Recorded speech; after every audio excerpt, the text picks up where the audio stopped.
talking about next? I'm talking about... So you may think California is all big cities and everything like that, but there's actually very rural areas up more in the north and more inland and stuff like that, and that's where I'm from. I'm from one of those small cities. And of course we have a lot of dogs and cats. Dogs and cats everywhere. My family owns 5 dogs and 2 cats now. So ever since I moved up to the country there, my family started fostering animals from the shelter. Out of the number of animals that go into shelters, a majority of them are euthanized due to the fact that there aren't enough homes to take them in. In the United States alone, there's probably 45 pets to every 1 person, and so nearly 1 in 4 animals dies in a shelter. And because we, the foster parents, are in charge of getting that dog adopted, we know it's not getting slaughtered. So there's several things I've learned from fostering animals all these years. Mainly the causes of the overpopulation of pets in America and what happens to them. One of the primary causes of an unsupportable pet population is the fact that we have a lot of roaming animals.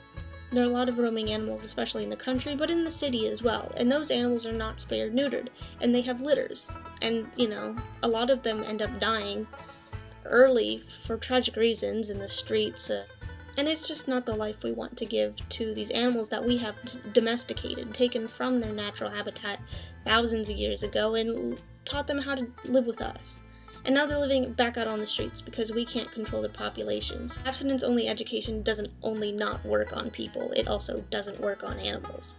So the biggest thing that can be done to help this overpopulation issue and to help prevent animals from being put down in shelters is to spay and neuter your pets. And recently, where I live in California, there have been laws proposed that would make spay and neutering your pets mandatory. I say mandatory because anybody could obtain a license to, you know, prevent their animal from being fixed. These laws are backed by almost every ethical, humane society type organization that we have. The thing about mandatory spay and neuter laws is that they work. There are mandatory spay and neuter laws in some counties in California. After Santa Cruz County enacted a mandatory spay and neuter law, the number of animals in their shelters dropped by nearly 60%. That's over half. I mean, I do have something to say about breeders. I don't really like dog breeding per se. I think if you want an animal, definitely get it from the shelter for sure. Thank you, please. Because those animals really need homes, and, you know, it's great that people are trying to capitalize on, you know, living organisms, but I'm not really into that. And the thing about breeding is that it's not all pedigrees and happiness. A lot of those animals get dumped off the shelter too. So I've had litters of purebred Lhasa Apsos that we've fostered so that they don't get slaughtered, and they've got pedigrees, they're registered, and they're ending up in the shelters too. I know about purebred dogs, though, is that they tend to have health problems. Why? Because they're inbred. That's how they get breeds. Yeah, there are a range of ailments dogs have from being too purebred, you know, including hip dysplasia and malaligned jaws. Lhasa Apsos, for example, have eye problems. One of the puppies in our litter had his eyelid would kind of like come out, and we had to like tuck it back in. And it's not fun for the dog, and it's not fun for us, because we don't want to be fussing with his eyelids, but he was a wonderful dog. Hi, Oxy, if you're out there. There are breeders who, you know, do mixed breeds, which I find a lot more healthy for the dogs. I have a mixed breed dog. She's a Brittany Spaniel Golden Retriever. I don't think she was bred, though. I think that just happened. But she's a lot healthier than, say, our Dachshund. Why? Because she has a new mix of genes. And she's a medium-sized dog, and that helps. But anyway, that's all I'm going to say about breeders for now.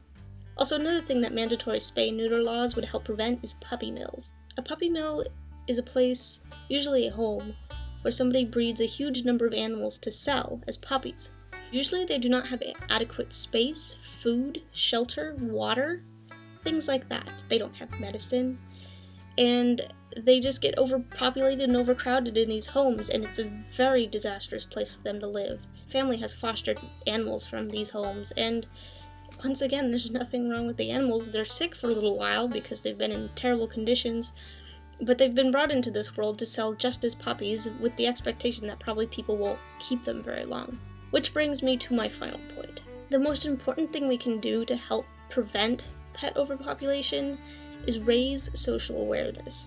society's attitude towards pets is probably the most damning factor in this equation. First of all, there are the people who get puppies or kittens because they're cute, and then they grow up and then they realize these animals are going to live 20 years, and so you get them buying puppies and then returning them to shelters where they get euthanized, and that's a big problem. If you're going to get an animal, remember that it's a commitment. You wouldn't drop off your baby somewhere. You wouldn't do that to a dog or a cat. Don't do it. Be aware of what you're getting yourself into. Do your research. Animals are not objects. If you're going to get one, be responsible. I hope you got something out of this. I'm going to include links so you can learn more about what I'm talking about if you want to know. I'll have links to the SB 250 if you're in California so you can hear more about it. It's doing well. But yeah, please just do your research. And remember, always spay and neuter your pets.